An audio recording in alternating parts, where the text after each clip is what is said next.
우리의 걸음이 어디로 가야 하는가? 이것은 굉장히 중요한 문제입니다. 어느 방향으로 가는가? 이것은 인생의 중요한 일들을 결정하게 하기도 하고 또 인생을 크게 바꾸어 놓기도 합니다. 빨리 가는 것이 인생의 능사는 아니다는 것이죠. 어떤 방향을 설정하고 그 방향을 향하여서 목적 있게 바르게 가는 것이 중요하다는 것입니다. 오늘 다윗은 그런 기도를 드리고 있습니다. 주의 나의 발걸음을 주의 말씀에 굳게 세우소서. 어떤 제약도 나를 주관하지 못하게 해달라고. 다윗은 이 짧은 기도문 속에서 그 자신의 간절한 기도의 소망을 드리고 있습니다. 저는 다윗의 이 133절의 기도는 거룩한 기도, 성도들이 드려야 될 기도, 우리가 어쩌면 생명 다하는 그날까지, 천국 가는 그날까지 드려야 될 기도가 바로 133절의 말씀입니다. 내 발걸음을 주의 말씀에 굳게 세우시고 어떤 제약도 나를 주관치 못하게 하옵소서. 그러면은 이 기도는 어떤 메시지를 품고 있을까요? 첫 번째는 이 기도는 하나님의 구체적인 지시를 소망하고 있습니다. 먼저 우리가 읽은 본문 속에서 나의 발걸음을 주의 말씀 안에 굳게 세우시고, 이것은 흔들리지 않게 든든하게 굳게 서는 것입니다.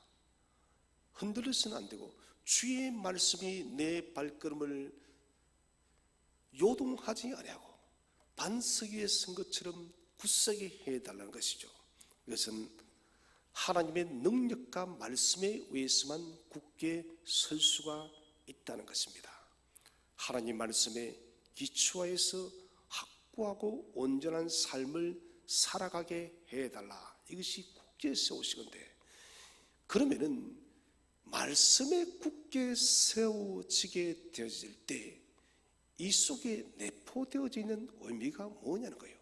그것은 하나님, 내가 말씀에 굳게 서는 그 목적은 주님의 지시대로 따라가기를 원한다는 것입니다.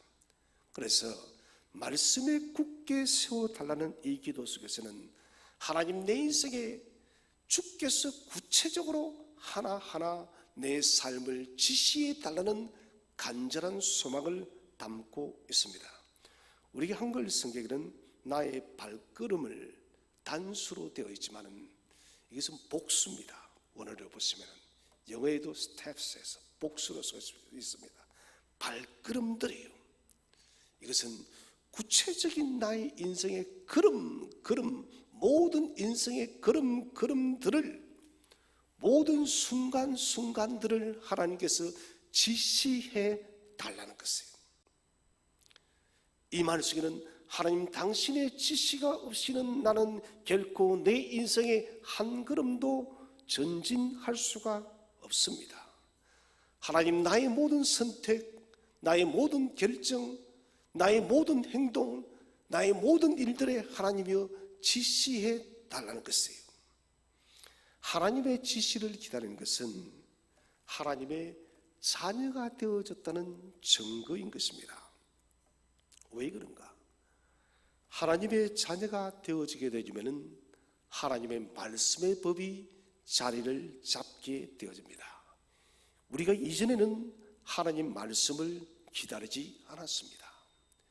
사탄이 우리의 영혼을 꽉 잡고 있었기 때문에 우리는 하나님 말씀을 기다리지 않고 사탄의 음성에 붙들려서 살아갔다는 것입니다. 그러나 하나님께서 우리를 찾아옴을 통해서 이제는 말씀을 기다리는 거예요. 말씀을. 하나님, 내게 당신의 음성을 들려주시옵소서. 하나님, 당신의 말씀들을 내게 들려주셔서 그 말씀의 계시를 따라 내가 살아가게 해달라고 그렇게 기도를 드린다는 것입니다. 말씀의 법은 우리 속에 새로운 인생을 만듭니다.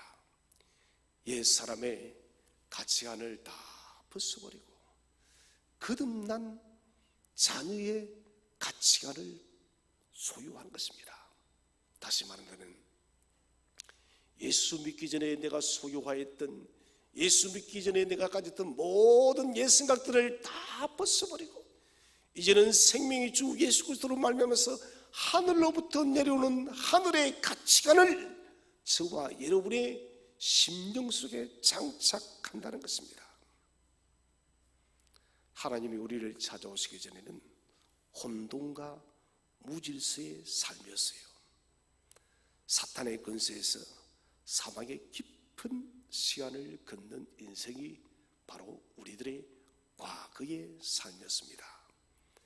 그러나 하나님께서 주권적인 은혜로 우리를 찾아오셔서 생명의 법을 주셨습니다.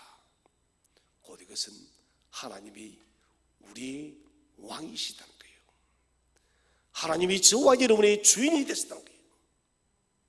하나님이 우리의 왕이 되셨고 하나님이 우리의 주인 되셨기 때문에 이제는 주의 법대로 살겠습니다. 이제는 주님 당신의 지시를 기다리겠습니다. 당신의 지시가 없으면 나는 한 걸음도 꼼짝하지 않겠습니다. 여러분, 역사 속에 실패한 왕이 사울 왕입니다. 그는 창작에 출발했지만 그의 인생 말로는 비참했습니다. 하나님은 전쟁을 치르기 전에 사울에게 제사를 드릴 때 사무엘이 끝까지 기다리려 했습니다. 그런데 사울은 자신이 제사를 드립니다. 뭡니까? 하나님의 음성을 듣기 위해서 기다리지 않았다는 것이에요. 하나님의 종이 하나님의 선자가 오기까지 기다리지 않았다는 거예요. 여러분, 우리가 마음대로 길 가면은 쓰러지고 실패하고 넘어지고 엎어지고 우리는 일어날 수가 없습니다. 사랑하는 성도 여러분, 정말 우리는 혼돈스럽고 어렵고 복잡하다는 시대에 살아갑니다. 여러분, 하나님의 지시를 기다리시기를 바랍니다. 매일매일 하나님, 내게 당신의 음성을 들려주세요. 내가 당신의 지시 없이는 단 한 걸음도 걷지 않겠습니다. 오늘 시편 119편은 다윗이 기록한 시입니다.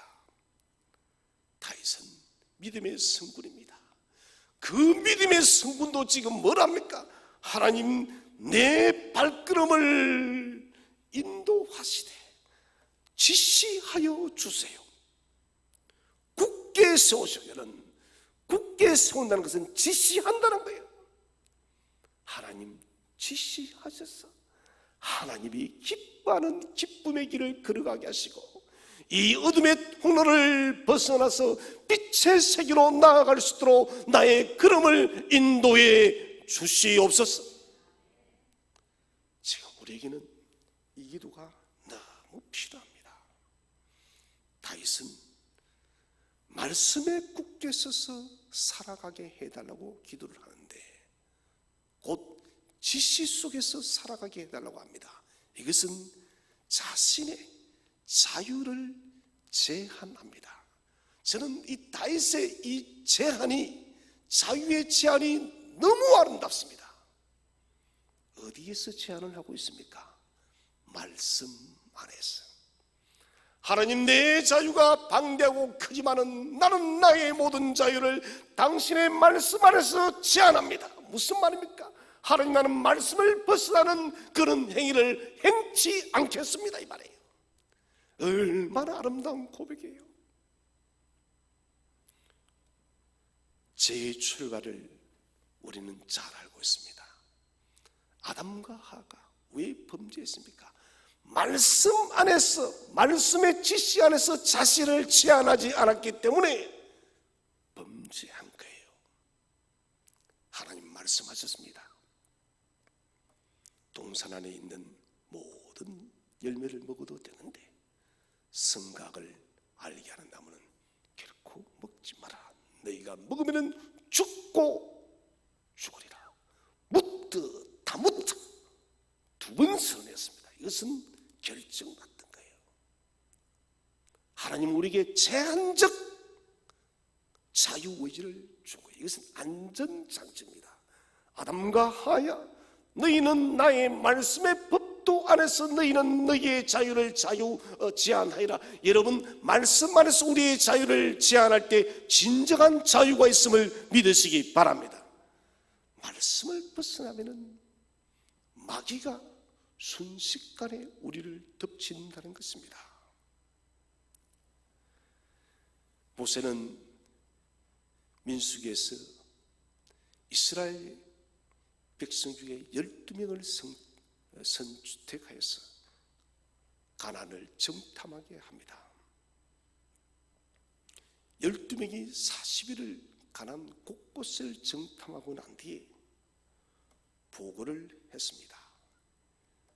10명은 우리는 그 땅을 정복할 수가 없다.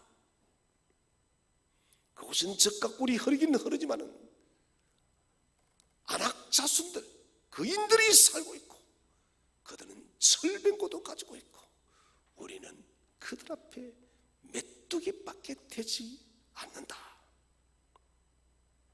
그리고는 원망과 불평을 쏟아냅니다. 우리가 다시 애굽으로 돌아가자. 이 10명의 정탐꾼은 하나님의 언약을 믿지를 않았습니다. 여러분, 보이는 세상을 믿는 것이 아닙니다. 여러분, 보이는 환경을 믿는 것이 아닙니다. 이 세상이 아무리 복잡해도 하나님의 언약을 믿으시기를 바랍니다. 언약을 믿어야 돼요. 하나님께서 주시기로 약속하였다면 주시는 거예요. 그런데 10명은 그것을 보지 않았습니다. 복종하지 않았습니다. 자신 속에 일어나는 모든 불신앙을 제한해야 되는데 자신의 지식을 제한하고 말씀만에 순종하는 삶을 살아야 되는데 그들은 자신의 이성적 지식을 제한하지 않았던 거예요. 그래서 말씀을 뛰어넘어 버렸습니다. 하나님께서 아브라함에게 약속했습니다. 내가 네 후손들에게 가나안 땅을 주리라. 오늘도 우리가 주일날 큐티 때 하나님께서 출애굽기 3장에서 모세를 부를 때 아브라함에게 허락하신 그 땅을 주시겠다고 약속하신 거예요. 그러면 우리는 믿음 안에서 말씀 안에서 우리의 자유를 제한시키면 돼요. 여러분, 이 천지가 계획하고 천지가 혼돈 가운데 저물어 가도 주님은 우리를 구원하시고 이 땅에 다시 오신다는 그 진리를 반드시 붙드시기를 바랍니다. 그러면 우리는 여러분 이길 수 있는 거예요. 말씀 안에 나를 가두어야 된다는 것입니다. 말씀 안에 우리의 자유를 가두지 못하면 우리는 반드시 병이 들 수밖에 없습니다. 이스라엘은 자신들의 완악함으로 하나님을 원망하고 모세를 원망하다 결국은 광야에서 40년을 배회하다가 광야 1세대 60만 명이 다 죽어버렸습니다. 주님은 말씀하십니다. 진리가 너희를 자유케 하리라. 여러분, 세상이 우리를 자유케 하는 것이 아닙니다. 우리의 육체의 생각이 우리를 자유케 하는 것이 아닙니다. 오직 생명의 진리의 말씀 속에 우리를 제한할 때 참된 자유가 오는 것입니다. 그러므로 여러분, 하나님의 지시를 기다리시기를 바랍니다. 하나님, 오늘도 나의 걸음을 인도하여 주시고 이 하루를 주님의 지시 속에 살아가게 해 주시옵소서. 이 기도가 우리에게 필요합니다. 하나님은 말씀의 법 안에서 자신을 제한하는 사람을 참된 자유인이라고 우리에게 말씀을 합니다.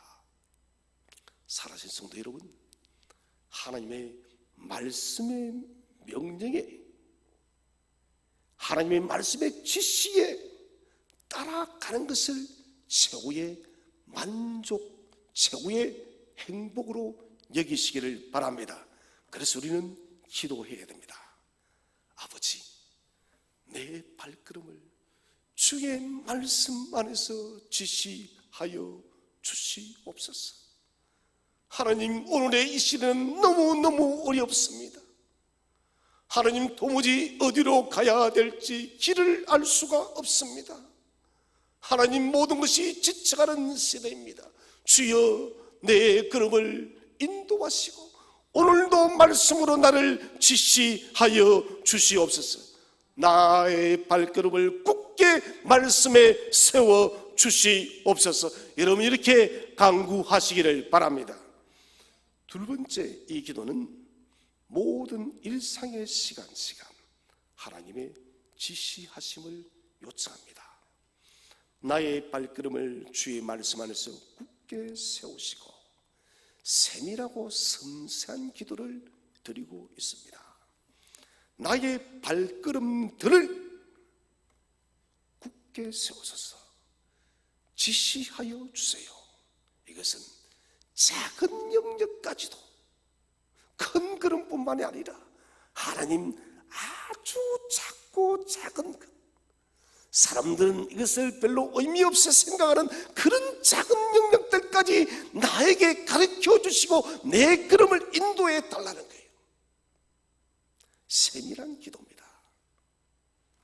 다윗은 크고 작은 일을 가리지 않고 철저하게 하나님을 섬기기를 원합니다. 그래서 그가 뭘 합니까? 어떤 죄악도 나를 주관하지 못하게 해주세요.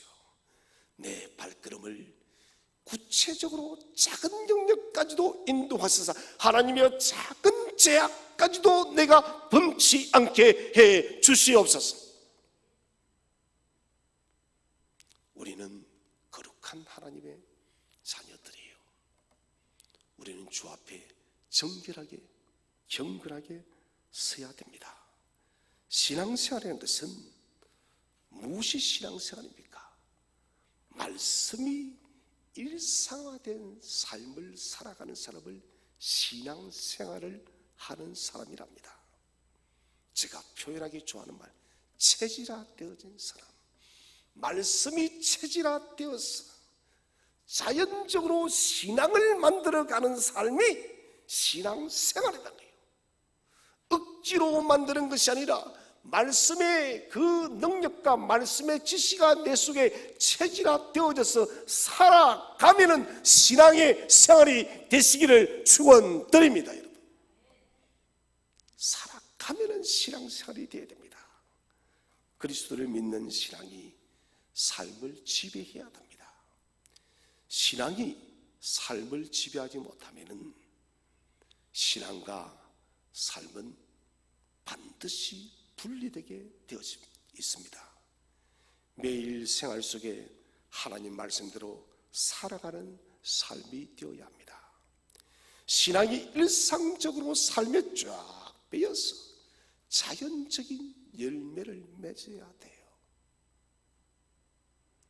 여러분, 과일나무를 키우면은 물론 농부들의 수고가 필요하지만, 근데 과일은 그렇게 인위적으로 많이 고생하지 않습니다. 우리 교회 하단에 있는 무화과나무, 저는 그 무화과나무를 보면서 무화과나무가 열매를 맺으려고 막 애를 쓰지 않습니다. 겉으로 보기에는 그냥 맺혀요. 때가 되면은.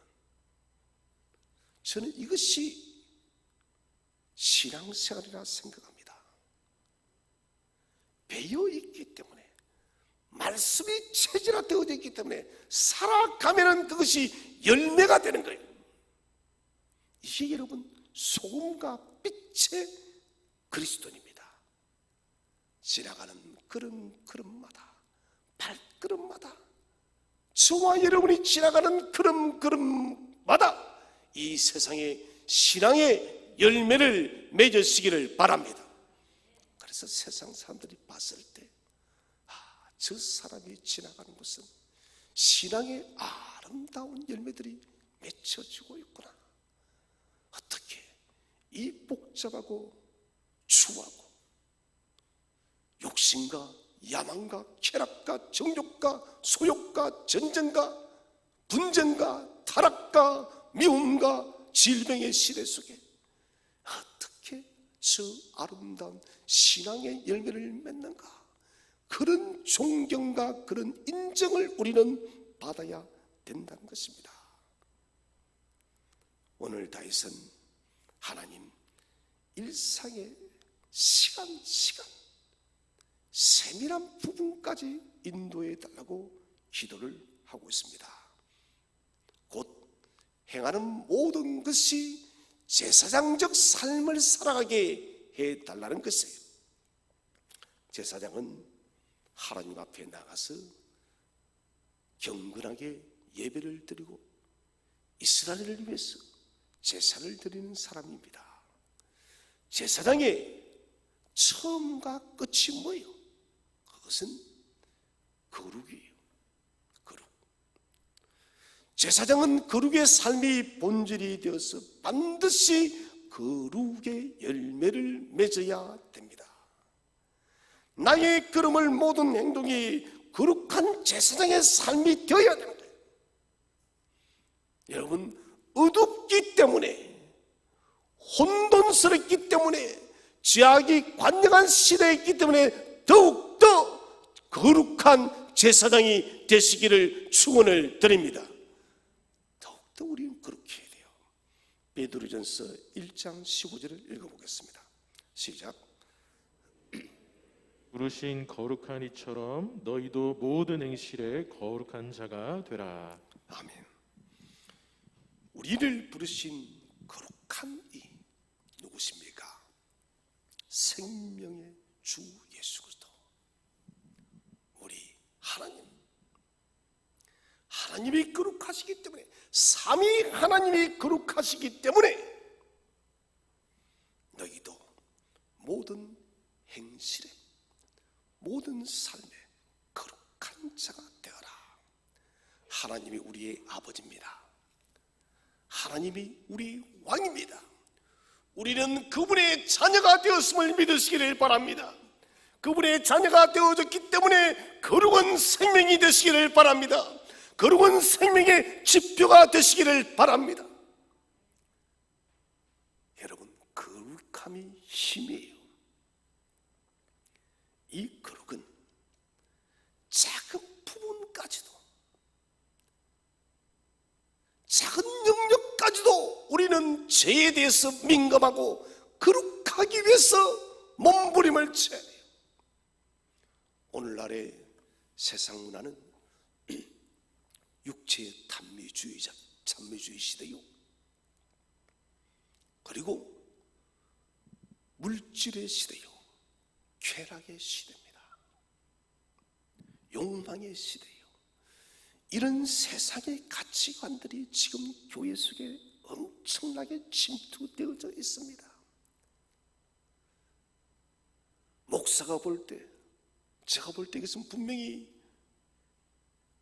죄가 되어집니다. 그런데 우리는 그런 일들을 버젓이 행합니다. 그리고는 말을 하죠. 목사님, 세상 사람 다 이거 죄로 생각 안 합니다. 이제는 이것은 사람이 살아가는데 보편적으로 하는 일들이에요. 제가 입에 담을 수 없기 때문에 말하지 않겠습니다. 여러분, 그렇게 살지 마시기를 바랍니다.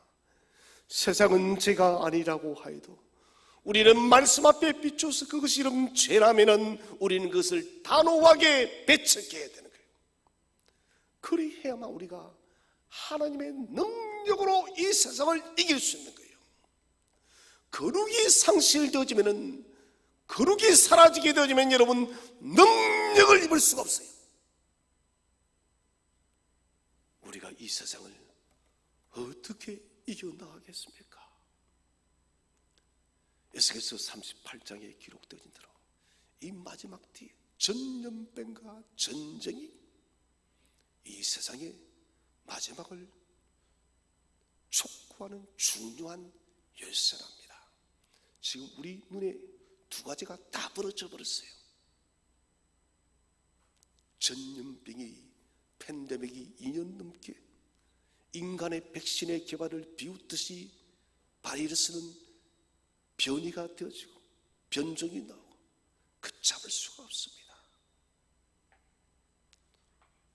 그리고 러시아와 우크라이나의 전쟁, 여러분 이 전쟁 쉽게 보지 마십시오. 자칫하면 핵전쟁으로 갈 수가 있고 자칫하면은 여러분 이것이 세계 전쟁으로도 갈 수가 있습니다. 여러분. 만약 이 전쟁이 세계 전쟁으로 간다면은 이것은 주님 오실 때가 다 된 것이에요. 에스겔서는 북쪽으로 곡이, 이 곡은 악한 세력이에요. 곡이 북쪽으로 진군한다. 문자적으로 해석한다면 이 곡이라는 악한 세력이 이스라엘을 침공하는 거예요. 그것이 요한계시록의 아마겟돈이에요. 그 전쟁은 인류의 마지막 전쟁이에요. 저는 믿고 싶지는 않지만은 곡이라는 나라가 지구상에서 지도를 딱 펼치게 되면은 세계 중앙이 지도상에는 이스라엘이에요. 그리고 그 밑에 나라가 여러분, 그 위의 나라가 북쪽에서 내려온 북쪽의 나라가 딱 러시아예요. 지도상으로는. 저는 그 사실이 문자적 해석이 맞지 않기를 바라요. 좀 조심스럽기 때문에. 만약 문자적으로 그것이 맞다면은 이것은 마지막 전쟁이 될 수가 있습니다. 저는 문자적 해석을 그 부분은 그렇게 생각지 않으려고 합니다. 그러나 어찌되었든 우리는 지금 전염병과 그리고 전쟁, 기근, 지진, 수많은 어려움 속에 살아가고 있습니다. 여러분 그렇기 때문에 더욱더 정신을 차리시고 거룩함의 옷을 입으시기를 바랍니다. 하나님 나의 일상 시간 구체적으로 하나님 나를 지시해 주세요. 그리해야만 내가 이 모진 세상, 이 마지막 시대를 주님이여 내가 이겨낼 수 있습니다. 주여 내가 이 일을 원합니다. 주여 내가 믿음의 승리하기를 원합니다. 그렇게 달려가야 됩니다. 골로새서 3장 17절을 읽어보겠습니다. 시작. 또 무엇을 하든지 말에나 일에나 다 주 예수의 이름으로 하고 그를 힘입어 하나님 아버지께 감사하라. 아멘. 말에나 일에나 다 주 예수의 이름으로 하라. 이것은 여러분 그리스도의 방식과 삶을 만들고 닮아가라. 이 마지막 때는 여러분 말과 그리고 일과 모든 것이 그리스도의 방식, 그리스도의 삶을 닮아가시기를 축원을 드립니다. 여러분 주님의 방식이 세상을 이기는 것이에요. 제가 서두에 이 기도문은 천국 가는 그날까지 해야 되는 기도문이랬습니다.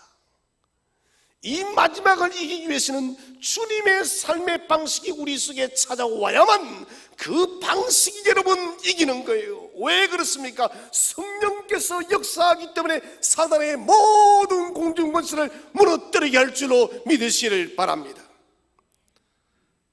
항상 하나님의 말씀에 따라서 지시받기 위해서 기도해야 됩니다.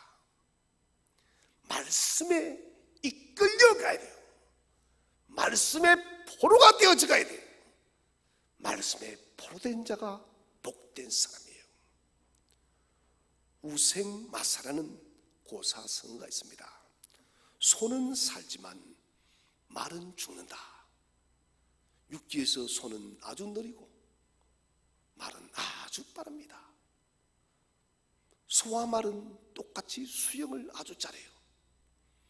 물에 빠지면은 소는 육지에서처럼 아주 더디게 수영을 합니다. 말은 아주 빠르게 수영을 해요. 그런데 홍수가 나거나 거센 물속에 빠지면은 소는 살아나지만은 말은 대부분 다 죽습니다. 수영은 말이 훨씬 잘하는 것 같은데 왜 그런고? 말은 그새 물을 그슬러 이기려고 몸부림치다가 지쳐서 죽는다는 거예요. 그런데 소는 우직하게 그 물살에 자신을 딱 막히고 육지가 나오기까지를 그냥 제자리에서 가만히 있는 거예요. 그래서 소는 살고 말은 죽는다. 우생마사라는 말이 나왔습니다. 저는 이 두 동물이 주는 교훈이 참 깊다. 말은 물살을 역행하다가 죽게 되어지고 물살에 몸을 맡긴 소는 살아났더라. 여러분, 우리의 삶도 마찬가지입니다. 주의 말씀을 역행하면 죽습니다. 여러분, 주의 말씀에 순복할 때, 주의 말씀에 지시할 때 생명이 있음을 믿으시기 바랍니다. 이 시대 여러분, 할 수 없어요. 도무지. 여러분, 알 수 없는 시대에 유일한 정답은 말씀의 지시예요. 말씀의 지시를 따라 살면 반드시 승리할 줄로 믿으시기를 바랍니다. 하나님의 지시는 실수함이 없습니다. 믿고 따라가시기 바랍니다. 그 속에 최고의 행복이 있음을 확신하시기를 바랍니다. 세 번째, 이 기도는 적극적 행동으로 나아가는 소원이 있습니다. 우리 오늘 본문을 다시 한번 더 읽어보겠습니다. 133절을 다시 한번 읽어보겠습니다. 시작. 나의 발걸음을 주의 말씀에 굳게 세우시고 어떤 죄악도 나를 주관하지 못하게 하소서. 아멘. 이 짧은 기도문에는 소극적 기도와 적극적 기도가 같이 내재되어 있습니다. 먼저 전반부에 나의 발걸음을 주의 말씀에 굳게 세우시고, 이것은 지시를 기다리는 것이다 했습니다. 이것은 소극적인 기도문입니다. 하나님, 내 발걸음을 말씀 안에서 굳게 하시고 지시하시고 소극적이에요. 그런데 후반부는 어떤 죄악도 나를 주관하지 못하게 하소서. 이것은 적극적 기도랍니다. 죄악의 길로 주님 가지 않고 옳은 일을 행하기를 원합니다. 아멘이십니까 여러분? 죄악의 길로 가지 않고 주님, 내가 이 마지막 시대에서 옳은 일을 행하기를 원합니다. 옳은 일을 행하겠습니다. 의의 길을 행하겠습니다. 적극적 기도예요. 저는 우리 성도님들이 적극적 성도가 되시기를 축원을 드립니다. 여러분, 마귀는 이 코로나를 통해서 우리 성도들의 힘을 자꾸 빼고 있습니다. 우리 교우들 중에서도 코로나에 걸려서 지금 격리 중에 있는 분들도 몇 분 되십니다. 아마도 날이 갈수록 우리의 영성과 믿음을 앗아가기 위한 마귀의 공격은 계속되어질 것입니다. 그럴수록 여러분 적극적 믿음을 소유하시기 바랍니다. 이 세상이 나는 어려울수록, 힘들수록 나는 적극적으로 살겠다. 오늘 시편 기자 다윗이 고백한 것처럼 옳은 일을 행하기 위해서 나는 살겠다. 그 옳은 일이 무엇인가요? 첫째는 복음을 위해서 사는 것이에요. 둘째는 여러분 우리가 선행을 행하는 것이에요. 곧 이것은 하나님 나라의 그 의를 구하는 삶을 산다는 것입니다. 악한 일을 범하지 않겠다는 단호한 결심과 행동, 단순한 마음의 소원을 넘어서서 행동으로 반드시 선한 일을 하겠다. 여러분, 선한 일을 할 수 있는 모든 분위기가 조성되어졌다면 많은 사람들이 선행을 행할 것입니다. 옳은 일을 행할 수 있는 환경들이 다 갖추어져 있으면 많은 사람이 옳은 일을 행할 것이에요.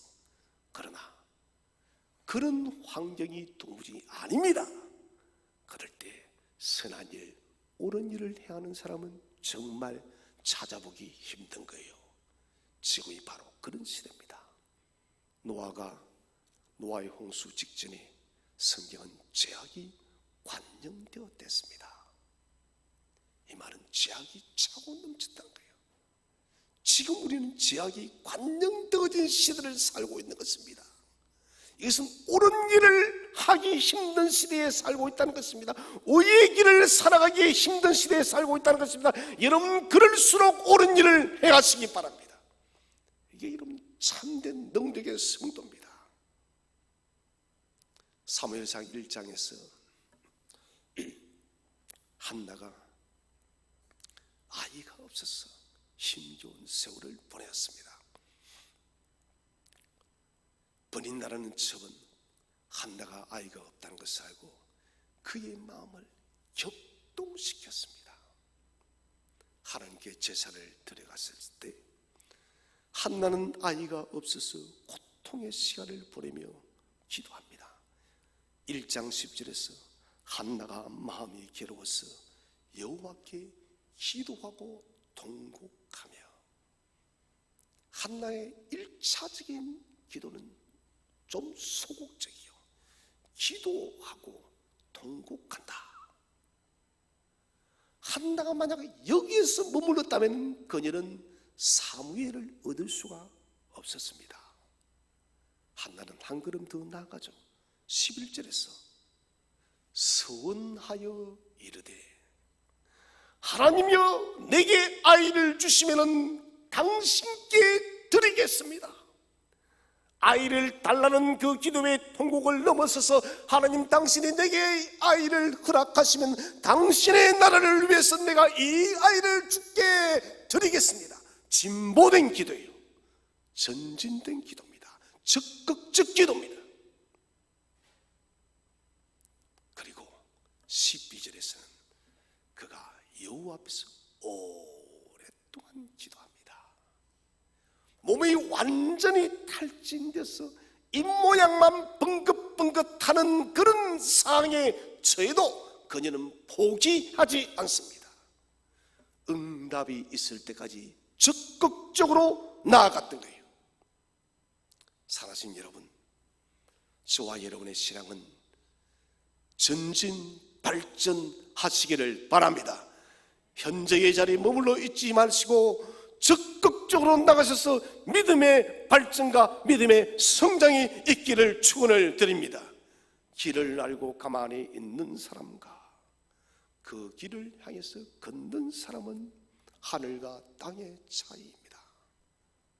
많은 성도들이 어디로 가야 되는지 길을 아는 지식은 있습니다. 그런데 지식 속에 가둬두고 사는 것이에요. 지식 속에 가둬져 있기 때문에 우리의 믿음이 적극적 삶으로 나타나지를 못하는 것입니다. 오늘날 교회의 문제가 무엇입니까? 머리는 커졌는데 삶이 사라진 시대예요. 적극적으로 살아가는 이 시대의 믿음의 선각자가 점점 줄어들고 있다는 것입니다.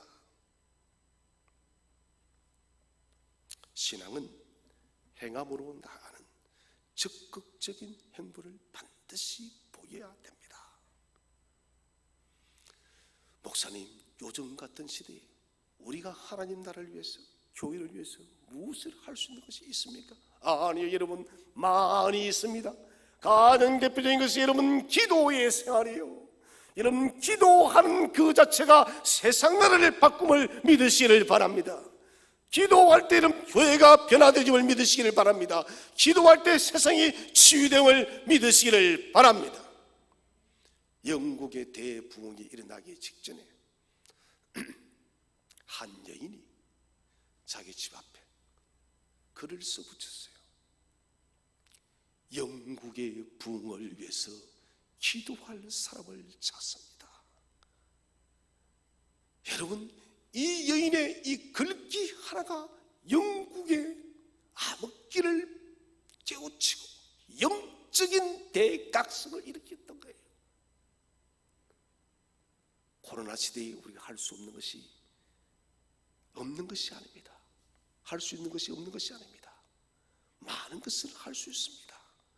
이전보다, 그때보다는 더 못해요. 그래도 할 수 있는 것이 많습니다. 여러분, 기도하시고, 말씀도 여러분 만나서 하지 못하면 영상으로도 하시고, 모를 수 있다면 떨어져서 방법을 찾아서 여러분 말씀을 배우시기를 바랍니다. 복음 전하는 것도 대민하지 못하면 여러분 사람은 보지 못할지도 우리의 전도의 지혜를 내셔서 말씀을 전하시기를 바랍니다. 할 수 있는 것이 많다는 것이에요. 신앙은 이처럼 행동하는 것이에요. 오늘 그래서 다윗은 내가 주의 말씀에 굳게 서서 어떤 제약도 나를 주관치 않게 해주세요. 하나님 반드시 옳은 일을 내가 행하겠습니다. 이게 신앙이에요. 이게 그리스도인이에요. 말씀의 지식 속에 머무는 사람은 그 말씀의 능력을 알지를 못합니다. 한 백부장이 예수님에 대한 소문을 들었습니다. 그는 이 소문을 머리로 듣고 귀로 듣고 머리로 흘러보내지 않았습니다.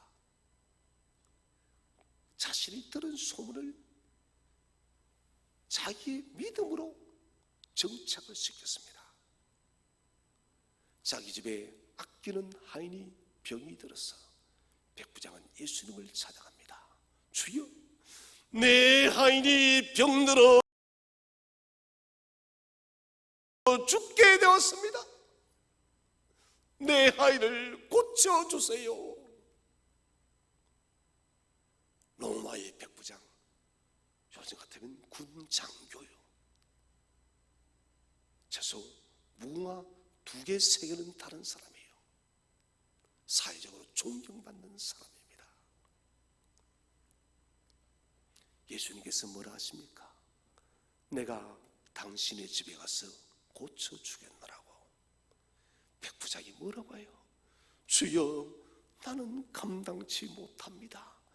당신이 우리 집에 오는 것을 감당치 못합니다. 나의 수하에 있는 사람도 이래라 저래라 하면 다 명령하는데 주여 말씀만 하옵소서. 그러면 내 종이 낫겠나이다. 말씀으로 하옵소서. 뭡니까? 들었던 소문을 소문으로 받지 않고 믿음으로 받아들이고 그 믿음을 적용하는 거예요. 여러분 들은 말씀을 적용하시기를 바랍니다. 믿음을 실천해 보시기 바랍니다. 기적이 일어날 줄로 믿으시기를 바랍니다. 믿음은 적용할 때 기적이 일어나는 것입니다. 아는 바를 자기 삶의 현장에 적용할 때 능력의 주께서 역사한다는 것입니다. 적극적으로 빗댄 삶을 살아가기 위해서 도전하고 시도하십시오. 말씀에 굳게 서서 마음에 새기고 모든 죄악을 멀리하는 삶, 하나님 이 마지막 시대에 나는 죄악에서 멀리하고 옳은 일을 행하는 거룩한 믿음의 자녀가 되기를 원합니다. 죄악이 넘실거리는 이 세상 속에서 하나님 거룩의 자녀가 되기를 원합니다. 에베소서 6장 13절을 다 함께 읽어보겠습니다. 시작. 그러므로 하나님의 전신갑주를 취하라. 이는 악한 날에 너희가 능히 대적하고 모든 일을 행한 후에 서기 위함이라. 아멘. 사랑하신 여러분, 오늘 말씀 그대로 하나님의 전신갑주를 취하시기를 바랍니다. 우리의 머리끝부터 발끝까지 하나님의 말씀으로 하나님의 전신갑주로 우리를 취하만 이 악한 날에 우리가 이길 수가 있는 것이에요. 말씀의 전신갑주가 없으면 우리는 이길 수가 없습니다. 전쟁터의 군사가 여러분 군인이 총 만들고 있어서는 안 됩니다. 적군과 싸워야 됩니다. 우리도 동일하게 이런 믿음의 용서로 믿음의 군사로 부름을 받았는데 말씀을 지식 속에 가두고만 있으면 안 됩니다. 여러분 그 지식을 적용하시기를 바랍니다. 믿음의 말씀을 적용하여서 세상과 싸우시기를 바랍니다. 이겨야 됩니다. 적극적 신앙의 삶은 우리를 강건한 그리스도인으로 만듭니다. 적극적 신앙의 삶은 승리의 면류관을 만들음을 믿으시기를 바랍니다. 네 번째, 이 기도는 제 길을 떠나 의의 길을 걷는 삶을 살아가기를 요청합니다. 소극적으로 나의 발걸음을 말씀 안에서 굳게 세우시고 어떤 제약도 주관치 못하게 해주세요. 이 적극적이 됐습니다. 소극적으로는 인생의 걸음에 대한 신중함과 조심스러움이 묻어나고 있습니다. 이 말은 지시 없이 걸어서 잘못된 길로 갈까? 하나님, 당신이 내게 지시하지 않으면 나는 잘못된 길을 걸어갈 수밖에 없을 것 같습니다. 그러니 하나님, 나를 인도해 달라는 것입니다.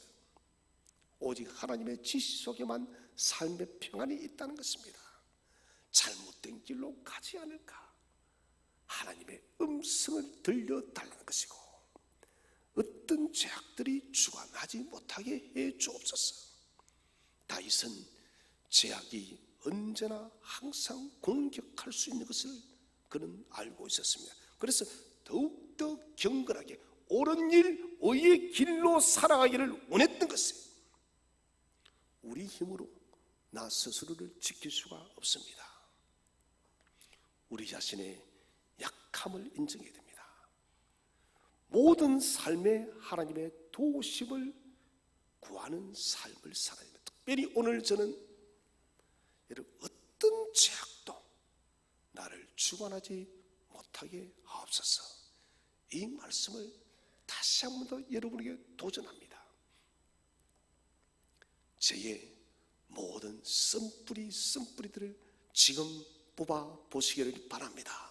습관적으로 행하는 죄악들이 있습니까? 여러분, 습관적으로 행하는 그 모든 것들을 다 뽑아 버리시기를 바랍니다.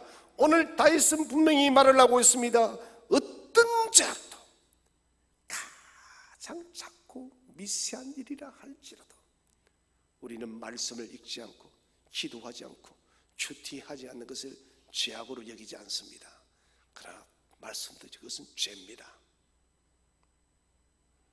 나쁜 짓을 해서 우리가 행하는 것도 죄지만은 하나님과의 그 경건 생활을 게을리하는 것도 죄가 되어진다는 것이에요. 그런데 많은 성도들이 말씀도 읽지 아니하고 기도도 하지 아니하고 큐티도 하지 않는 것에 대해서는 전혀 죄의식을 가지지 않는다는 것이에요.